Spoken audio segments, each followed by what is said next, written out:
Uh, with the magic of technology, I see our crew backstage now.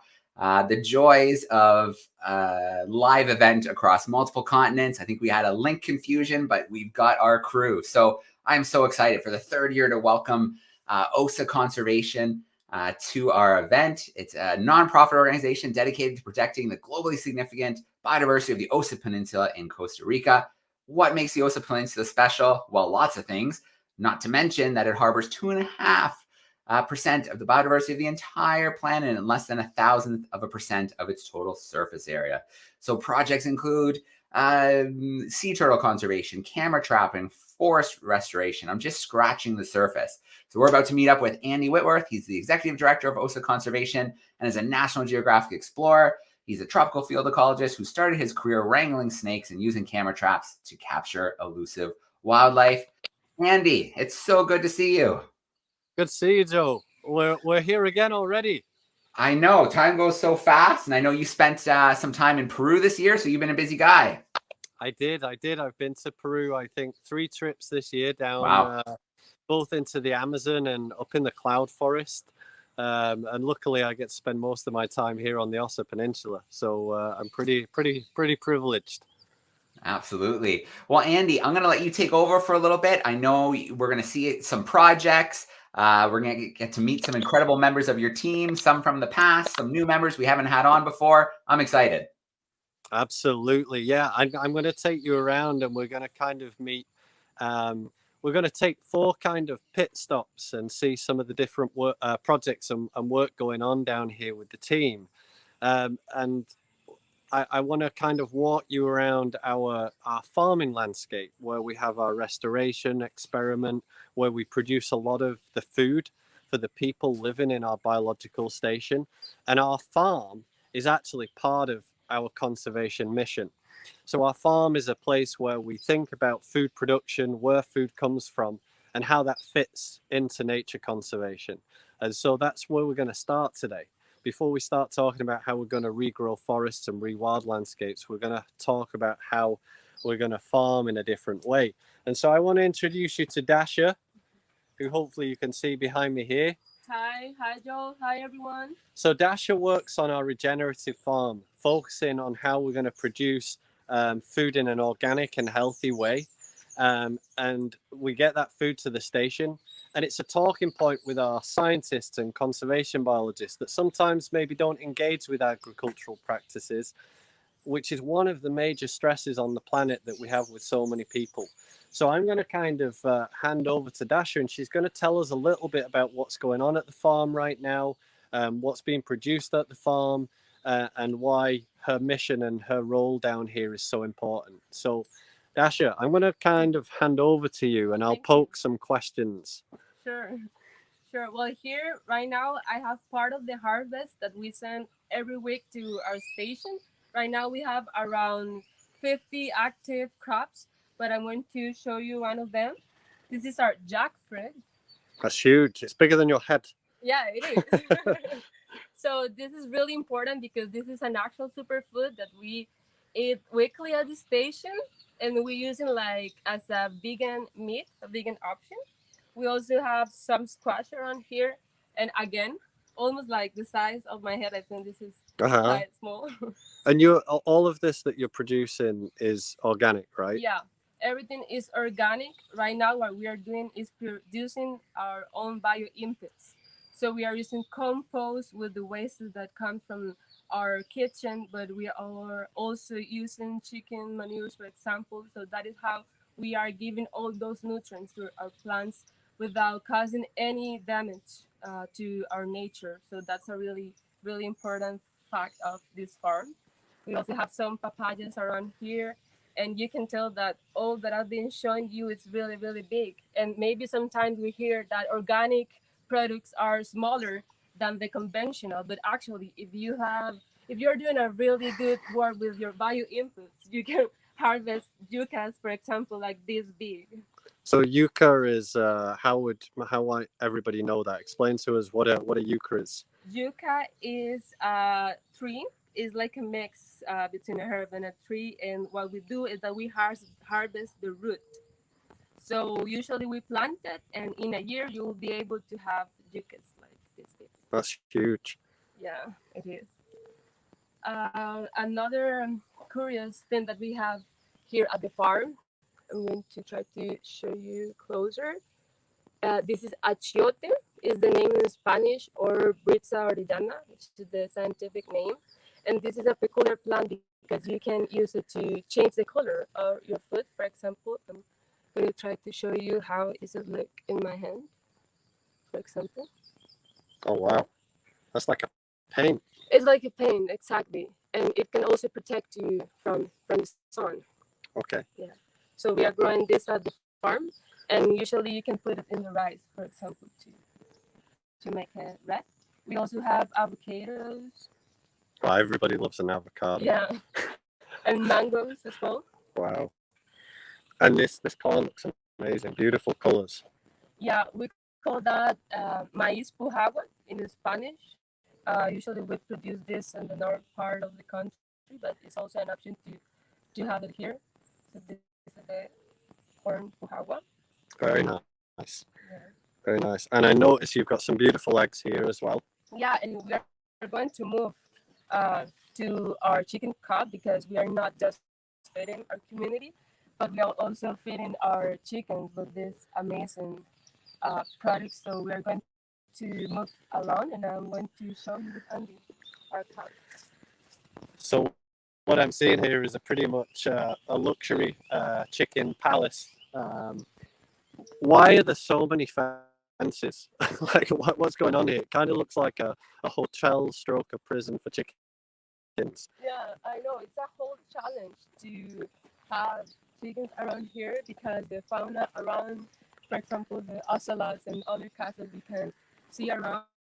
So we have this structure in order to keep them safe, but also because we know how important it is for animals to have a big space where they can move around and reduce, for example, the stress that usually chickens can pass in conventional systems. Mhm. So this is why this looks like a super hotel.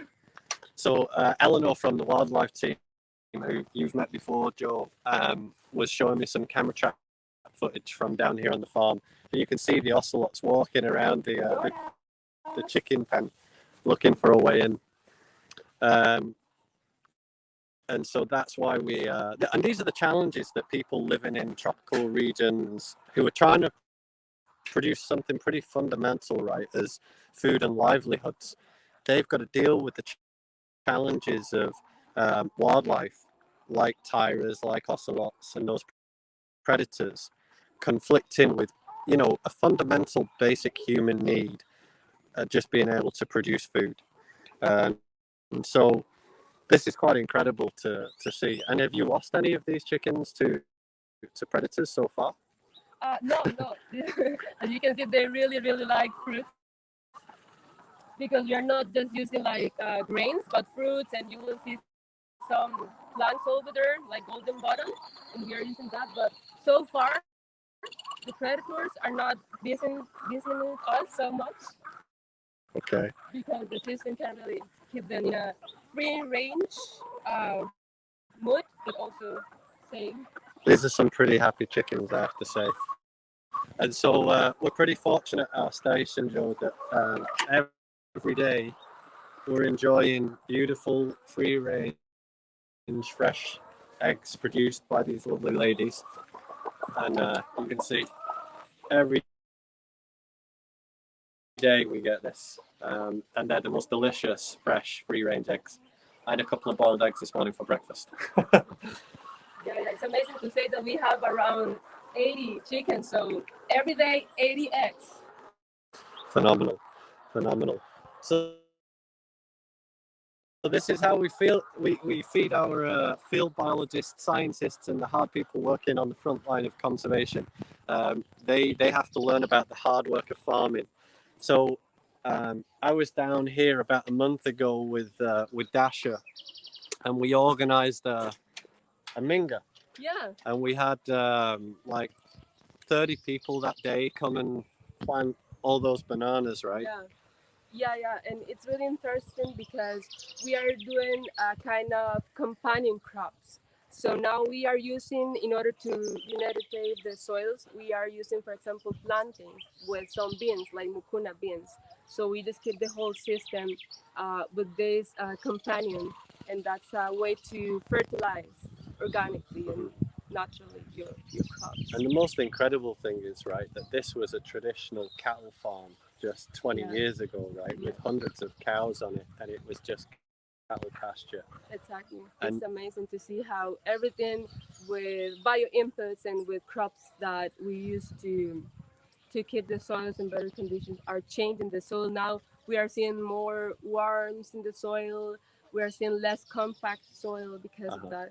so Dash is excited about the worms in the soil, and I'm more fascinated by the scarlet macaws in the trees. But but it's good. There's something for everyone down here. So thanks, Dasha. Thank you so much. We're going to move on, and I'm going to take you to our next station, Joe.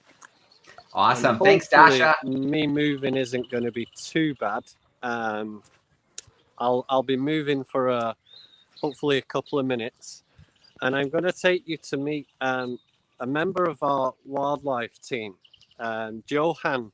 I've been working with now for 6 years. He's a local guy from Puerto Jimenez, from the local town down here, and Johan is now one of our lead technologists here at Osa Conservation. He actually runs our drone technology program. So Johan has been working with a very special kind of drone. It's a drone that's fitted with a thermal camera. And we've been testing this pretty cutting edge technology in terms of how it can help us do better conservation in rainforest habitats. So rainforests are really difficult to monitor wildlife. They're difficult to monitor poaching, illegal activities. It's a really tough environment to work in because it's so dense. So Johan's been using this drone, and we've been doing different kinds of experiments with the drone to see how we can monitor wildlife in the canopy with thermal imagery, and also how we can maybe spot poachers on beaches. Oh, Johan's already taken off. Johan, say hello. Very good. Hey, Johan. So this is the drone that he's using, and Johan has been using this to study wildlife up in the rainforest canopy, so you can detect the heat signatures of warm-blooded animals like a spider monkey in the canopy very effectively with the thermal imagery. And the most incredible thing that Johan has been working on is a collaboration with the Sea Turtle Conservation Program. And we didn't expect this, but Johan took the drone out on the beach at night time with the Sea Turtle team and flew up and down the beaches, and he could detect the thermal signature of adult female sea turtles coming out onto the beaches. Not only could he detect the signature of the turtles themselves, but also the tracks. He could detect the differences. Oh wow, some scarlet macaws just flew out. So I'm going to have a quick look at what Johan's seeing and see if I can show you guys. So this is what he's seeing, and it's a kind of black and white image that he's looking at there. And so los partes blancas son los calientes. Sí. So the white areas there on the screen are the hot areas, and the dark areas are the cool areas. And so rather than seeing in a traditional red, green, blue image, he can pick up heat signatures in wildlife and animals. This is super useful at nighttime. It's very good even in dense canopies to pick out those warm-blooded animals, and you can even pick up people maybe that shouldn't be where they're supposed to be from their heat signatures. So it's very, very cool technology that Johan's working with.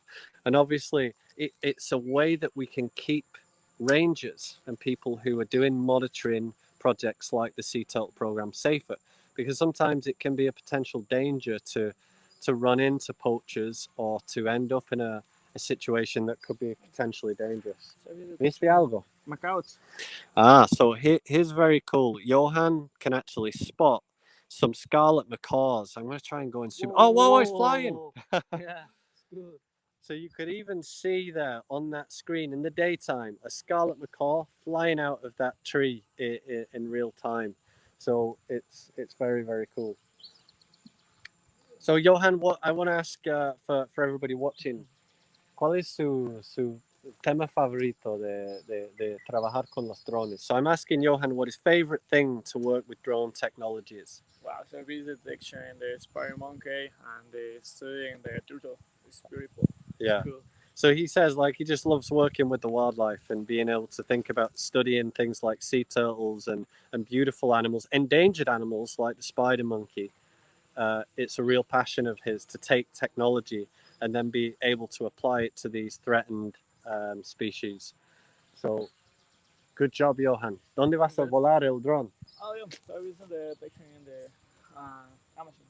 So he's actually flying the drone right now over to the restoration plots where I'm going to take you later on today. That's going to be our final stop. We're going to go into the restoration and rewilding experiment. But right now, I'm going to take... Gracias, Johan. Okay, see you. Bye. Bye, Johan. So I'm going to take you now to the next stop on our tour. And I'm going to hike down the road in our farm. This is a beautiful farm that we acquired probably around 10 years ago now. And the whole goal was to think about how we did that kind of regenerative agriculture. We wanted to bring farming into our conservation mission. But we were also lucky enough that we could take a good section of that farm, because we don't need 120 hectares to produce our food. We only needed a much smaller area. So we've been lucky enough that we could put over 70 hectares so far back into restoration down here on the farm. So that means collecting trees, seeds from the forest with the botanical team, a huge variety of trees and rare seeds, and then beginning to think about how we regrow rainforests. So we have a big scientific experiment where data is collected every single year on the changes in the soils, the growth rates of the trees, the mortality, how biodiversity is responding, so which animals are coming back into our forests that we're regenerating, so we can learn more about the age of restoration. We know that we're going to have to do a lot to recover rainforests and other habitats and ecosystems around the world, but we have to gather good scientific data that's going to tell us whether our efforts are working well and where they might not be working so well and how we can improve them. So where I wanted to bring you today, and I'm just going to spin you guys around, is a magical place on the farm, which is the nursery, the tree nursery.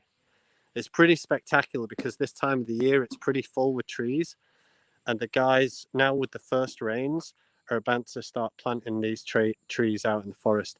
So we're going to meet somebody we already know. Joe, you're familiar with Miss Maria Jose. Hi, Joe. I certainly am. So Hey, Maria Jose. we're going to let you, Maria Jose, take us on a quick whirlwind tour around this this restoration area, the nursery, and tell us about what's going on down here. Yes, for sure. Well, welcome everyone. I'm Maria Jose, and I'm a Costa Rican biologist, and I coordinate the conservation and research of the trees here in the Osa Peninsula with Osa Conservation. I was just going to go to check the germination of some seeds that we laid there a few days ago, so you can come with me. So this I'll is tell you a little bit more about this. This is the first point, right? So when you've collected seeds in the forest, then they come to this area first. We go to the forest or all around the Osa Peninsula and beyond, collect seeds, and we bring them here to this first center of propagation of rare and threatened species of trees. So this is the first step. We let them to germinate. We have all sorts of things. Even though we are focusing on rare and threatened endemic trees, you cannot only do restoration with those kinds of trees. You need everything from pioneers to... We're going to try and go down. So super distinctive leaf. This looks so tiny and delicate, and obviously I've seen the adults of these trees and they're absolute monsters. They are some of the biggest trees here in the Osa Peninsula. We have some others that are very special here. These are all around the Osa. We managed to reproduce quite a few of this. A lot of these rare and threatened species, we don't know don't exactly know how to propagate them. No one has ever done that outside of the forest and nature doing it by themselves, by itself. And so we just collect data. We try to measure everything that we can, and of course try to share all the knowledge that we've been generating. So it's a real mixture of science, discovery, and then using that in an applied way. Exactly. After here, let me take you outside to see the next Okay. step. And how many species of trees roughly do you have in this vivero down here? Over 100 species. 100 species. Right now, we have over 25,000 trees that are going to be planted in the Osa Peninsula, and outside we have big restoration goals. Wow. Yeah. After they have germinated, we place them in plastic bags like these ones, and they spend a few days here doing a little acclimatization before they go to the beds. We have a sample of the rarest and most threatened species here in the peninsula. Wow. So it's like a smorgasbord of some of the rarest things in the region. Sample. Well, the good thing is they can't escape me like a spider monkey. So, and everything's got these little codes so we can see the names. What's your favorite tree species? Ooh, that's difficult. Maybe the pleodendron that I'm going to show you next. This is a very, very special species of tree. Only a couple of years ago, only a couple of individuals in the world were known of this tree. Thanks to a lot of exploration and the local experts, we got to know a few more of these species. And the important part is that we were able to collect the seeds and germinate. Last year, we planted over 70 seedlings that we just checked, and they are all doing great. And we have this new generation of pleodendrons that is going to some farms, arboretums, and research facilities, and so we can make sure this does not go extinct while we can. And there's only like 7 adult known individuals of this tree in existence, right? Exactly. This is very one of a kind. Not a lot of people has been able to see and touch this kind of tree. This is rarer than any rhino, Joe. I can tell you, and it looks like some pretty hard work. So there's a lot of work behind the scenes, right, that goes on in these restoration efforts, and a lot of teamwork, right, to make this happen. Yeah, a lot of hands needed. These are some cocoa heart seedlings that are also going to go to the field, to some farms in the next couple of months. As most of these trees that are here in the main beds. Yeah. Just waiting. The rains are just starting, so we'll start. We have already planted like 2,000, and we're going to plant maybe around 40,000 in the next 4 months or so. Incredible. It looks amazing when you see these beds of trees just full. I know, like a lot of us, we're used to seeing those horrible images of the deforestation, of the gold mines, of the cattle farms. And, you know, a lot of people ask me about like signs of hope in conservation. And I can tell you, when you see teams of people like this and these beds full of thousands upon thousands of trees, where we're going to try and counteract that destruction and we're going to start to regrow rainforests, this, I can tell you, is an incredible sign of hope. That there are ways to change things, and that there's a movement happening where we're gonna counteract the damage that we've done. Pretty spectacular. Yeah, a lot of work. We try to consider a lot of diversity into what we do, and try to recreate what nature already does into our restoration projects. And so they're loading trees into the truck right now. Where are these trees going to go? These trees are going to the opposite side of the Osa Peninsula in the Regito area, and they are going to be planted today, together with some other hundreds of trees. So you're not planting these in Osa Conservation's property. This is going out to local landowners. Outside with the communities, with landowners that are convinced that doing restoration is the way to go. In some of them, we're converting into secondary forest, Some of them we are just planting a few trees, trying to make a more sustainable farm. We have all sorts of people involved. Good luck, Jose. Don't drop those trees.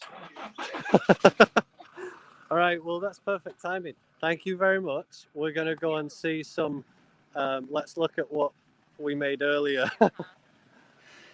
Thank you, Maria Jose. That's amazing. Oh, sorry. So I've got one final stop, and hopefully you guys are still with me. And that's incredible to see the nursery. I'm going to be as quick as I can. To speed myself up, I'm going to jump on a quad bike. And I'm taking you on the next stop.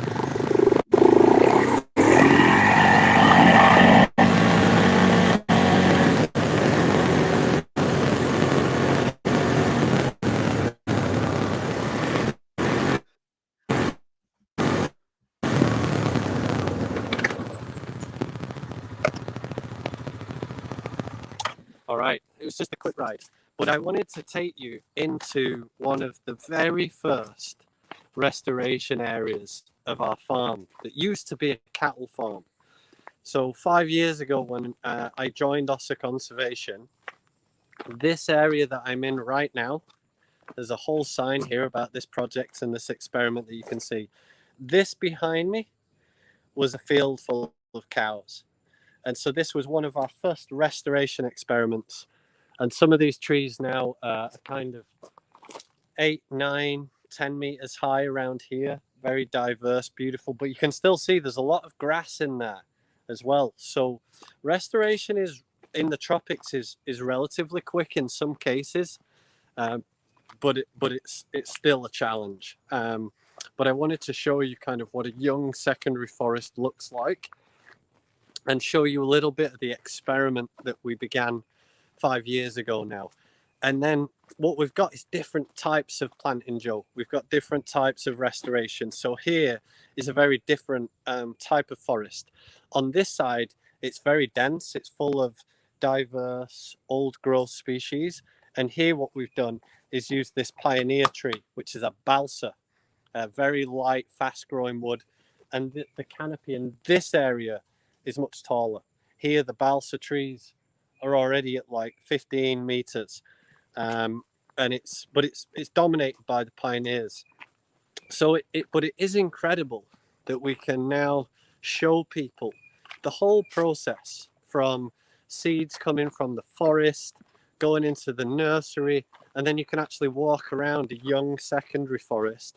And you can also visit the ancient primary forest, which is just a couple of kilometers down the road here. But I want to show you one more thing that we're thinking about, because it's not just about planting trees. We can't just think about carbon. We've got to think about wildlife. We've got to think about the animals, because what we don't want is an empty rainforest. So I'm going to show you what I'm looking at, which is a little bit weird, right? It's not something that you expect to kind of see in nature.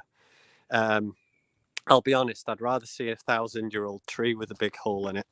But Eleanor's going to tell me about why she... Is this your house? No, I do not live here. This is a house for bats. So what we're trying to do is recreate kind of the big hollows in ancient trees that you find in primary forests. So bats can come in and roost, and then obviously they're feeding on different seeds and dispersing them in this restoration area as well. Even these young forests that are a few years old, a couple of years old, you're providing microhabitat that would take decades, centuries to So this one already happen. has 15 bats in it in just a couple of years. So I don't know if you want to try and There's a lot of get poo. inside. I mean, that's great evidence, right? There's so much poo in there, and there's like leaves, wings of insects and all sorts of fruits. I'm going to see if I can. We're going to go inside. We're going to go inside. Oh, I've done something. All right, we're going to go inside. I don't know if you guys can see. Oh yeah, there we go.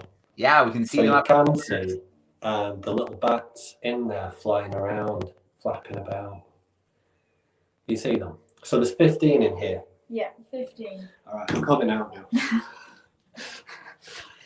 All right, so that's quite amazing. And so those bats that are back in here tell me about why you want those bats back in this forest. Mhm. What are they doing? So you said that you could see lots of insects and seeds in there. So they're dispersed in lots of different seeds, so we can have a really diverse forest. But then they're also controlling the insect population as well.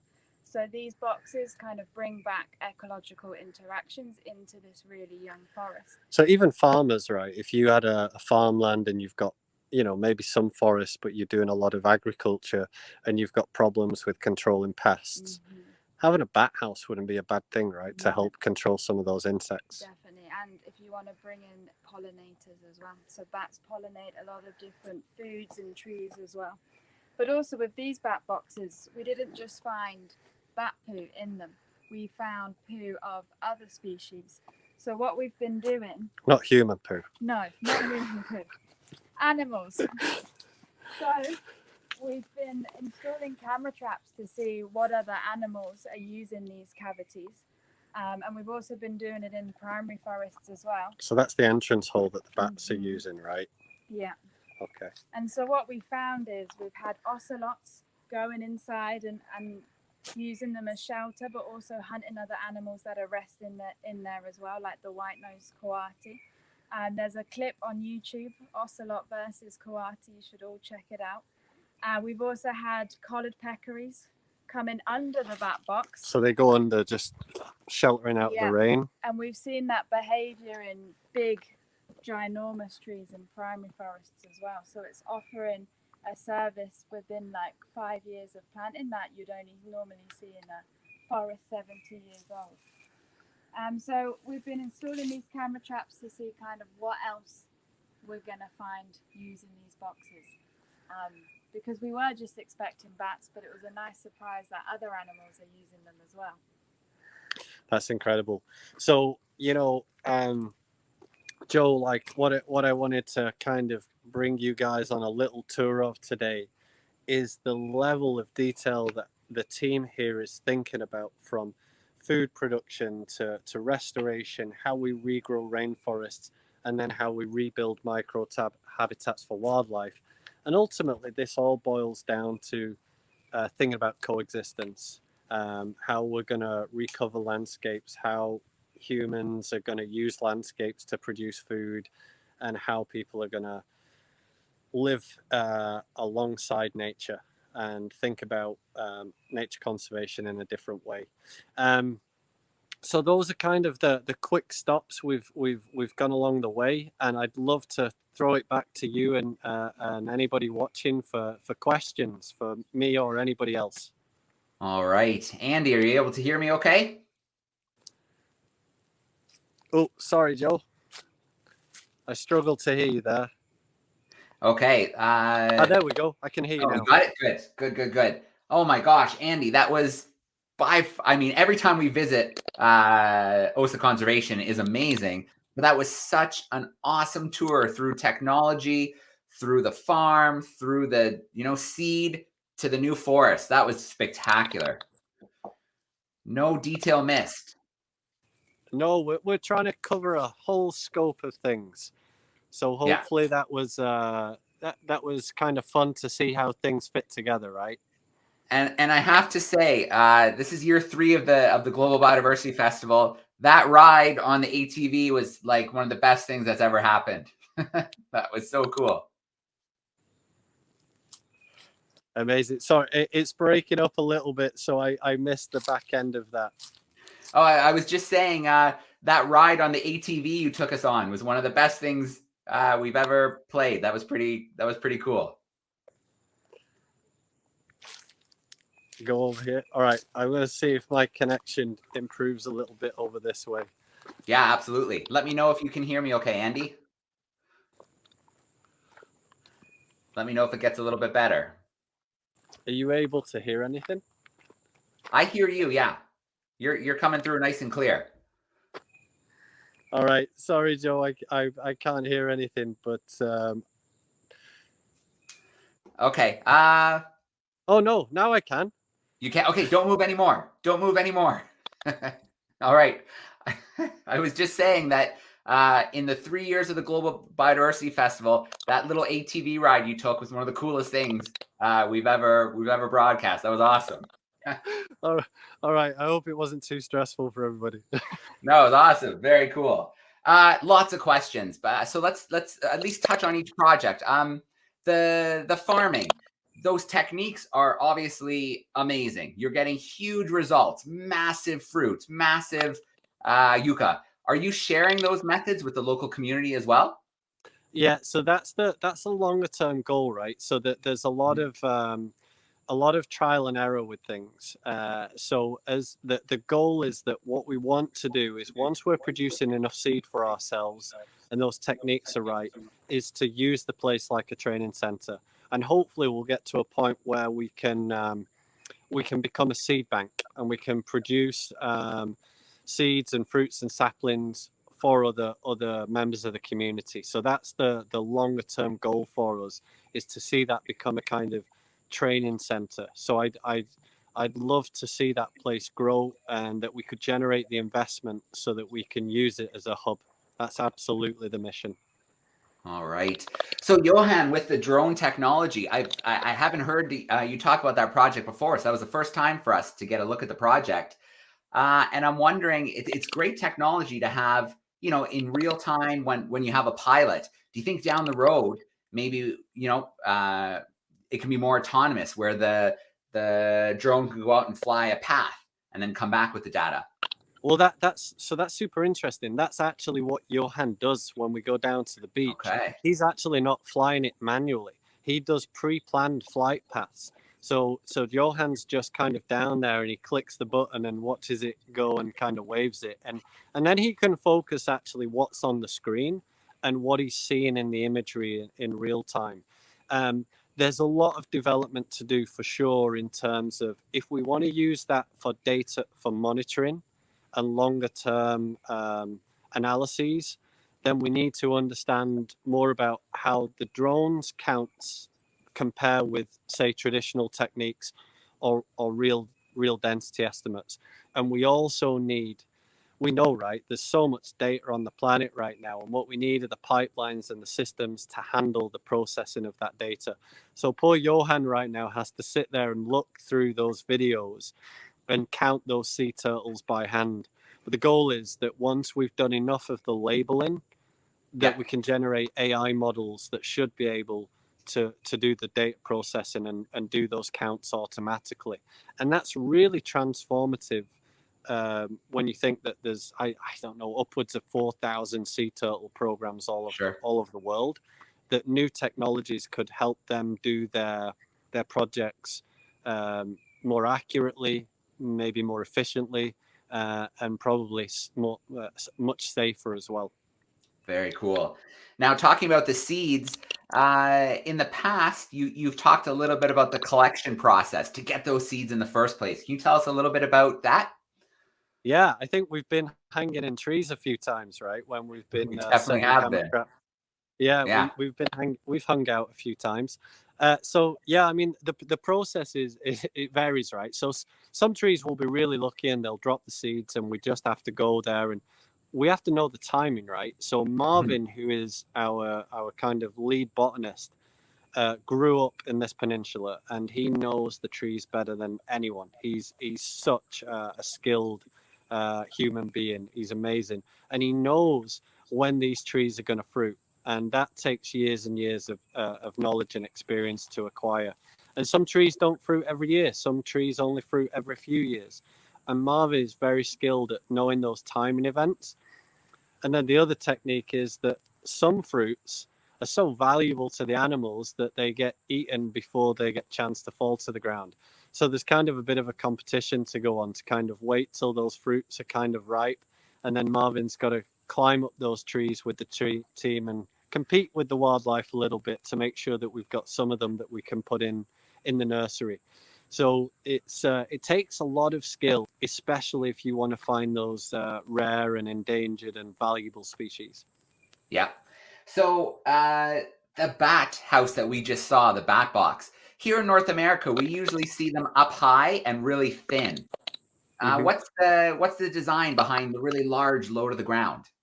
Yeah, so I think, you know, those roosts that we often see, that the small ones that I've seen people encourage, they're often kind of like summer temporary roosts, right? So a lot of bats in certain climates have big permanent roosts, and then they'll use those kind of transitory ones to kind of spend a little bit of time in.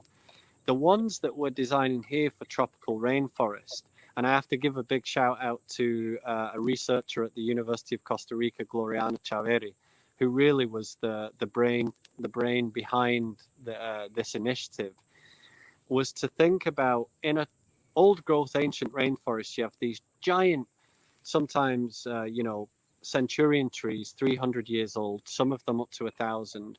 And often those trees have a strategy by which they hollow out on the inside. There's a few types that do it. Brosimums do it, the big cariocar trees do it, and they hollow out, but they're still alive. And so they encourage bats to come and roost inside of them.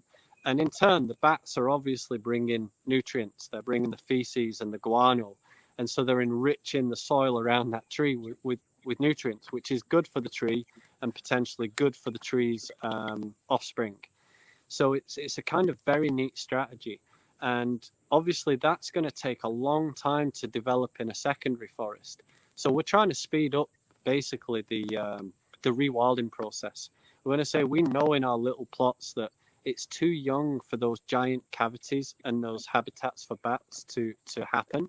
And obviously that's what we would want one day. But in the meantime, what we can do is provide that habitat with a pretty simple structure.